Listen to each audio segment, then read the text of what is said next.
Hi, I'm John, this is DempseyJ Illustrations, and on today's video we're going to be drawing Dawn from the Pokemon series. I thought it'd be quite cool to draw the character as I haven't done this character before, and to do a couple of the Pokemon in the background.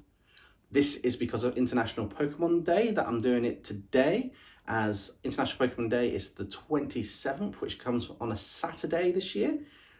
Basically, it's the celebration of all things Pokemon since Pokemon, or Pocket Monsters, came out in 1997 on February the 27th. It's a worldwide event, and I thought it would be fun to do an illustration for it. If you like this idea and want to see more illustrations to coincide with international or popular events or even movie releases, smash the like button to let me know, but let's start bringing this illustration to life. So for this illustration, I basically wanted to do a Dawn in a more dynamic pose and have her basically kind of like have the personality of the character. In the series, she's quite energetic and she's quite cheerful most of the time. And she basically has cute Pokemon because she's a performing Pokemon trainer. So she does contests and shows and that. So I thought a bit of a dynamic, strong pose would be quite cool for her. And then the Pokemon in the background. I wasn't sure what I was going to do for the background. When I started this illustration, I knew I wanted Dawn as the central feature in the pose, and then it was kind of figuring out where to place the Pokemon around her. After looking in more into what Pokemon she has, I noticed that she's got quite a large Pokemon, the full form of Swinub, and I thought it'd be rather cool to have that as the main background element. So kind of like the brown background color of this Pokemon basically lets her and the other Pokemon stand out, but at the same time I wanted her to be the main focal point, so she's pretty much central to the image. I did my usual art style, so I start off with the pencil layer, work the inks on top of it, and then once I've done that, do the flats, which is basically on a normal layer. I'm going to give a bit more information about my process on this video. And after I've done that, I put a kind of like a noise layer on top, which is a normal layer with the opacity taken down, and it's kind of like almost like a spray paint style effect in a dark color.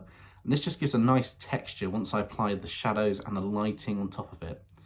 The one thing I'm going to be doing different in this video is I'm actually going to be using a color hue variation to do the shadows. So the shadows tend to go more towards the blue and purple range when they're on skin and colors to give a bit more of a realistic effect, whereas before I just put a blue on a color burn layer and then just change the opacity, which gave me that nice cell shaded rendering. And for this one I wanted to try out a different technique because you go more to the red and the yellows if it's a warmer color that you're adding to it for some of the shadows or the highlights, or you can go to the blue and purples towards the red, whichever's closest on the color wheel, and that will then give you the basic shadows that you want for it. And I thought I'd give that a go and just see what a little tweak to the process will do and how this will come out. And all in all, I quite like the final result that you'll see later on in the video. The hardest part for this on the competition was figuring out where the Pokemon would go. I had Dawn's pose sorted, but I didn't really know where I was going to put the Pokemon. So you'll see in the sort of like pencil stage, I was moving it around a little bit, and I kind of think I've got a nice balance where they come from. I think I've got poses that match the personalities of the Pokemon. The little electric squirrel type Pokemon, I forget its name, so please forgive me, but let me know in the comments below what's that Pokemon called, because at this point I've completely forgotten. And I quite like where I've kind of like brought a bit of personality in the Pokemon. So this one's a bit mischievous, so the eyes look quite mischievous.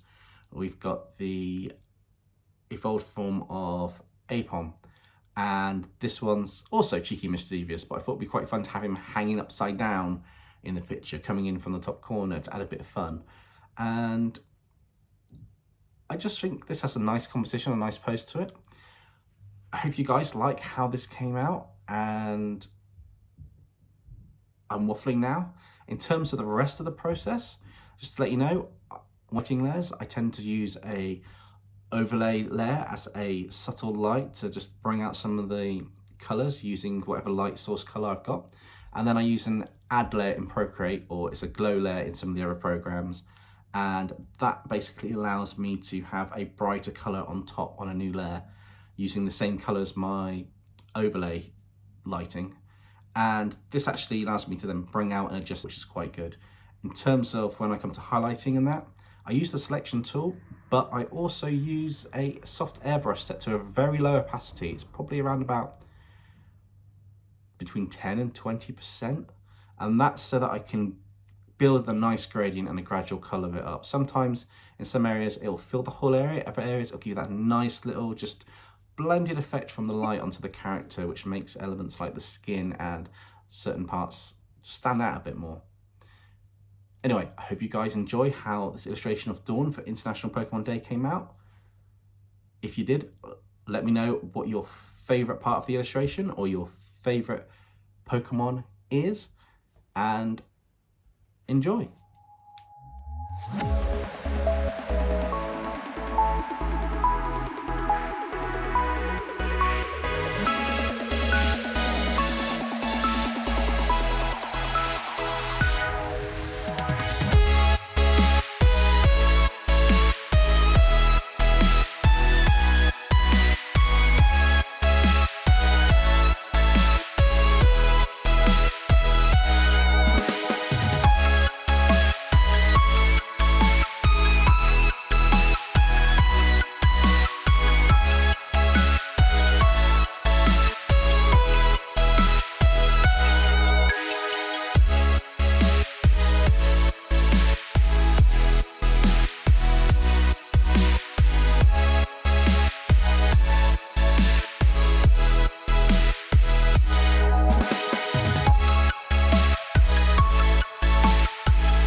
There you have it. Hope you enjoyed this illustration of Dawn and some of her Pokemon for International Pokemon Day. If you did, smash the like button, subscribe, and turn on notifications to update videos as they come out. Don't forget, you can share the videos on the channel to anybody you think might enjoy them. I've got other Pokemon videos, drawing Pokemon, Venomizing Pokemon. I'll link a playlist in the description and probably somewhere on screen. Remember, stay safe everybody, and I'll catch you next time.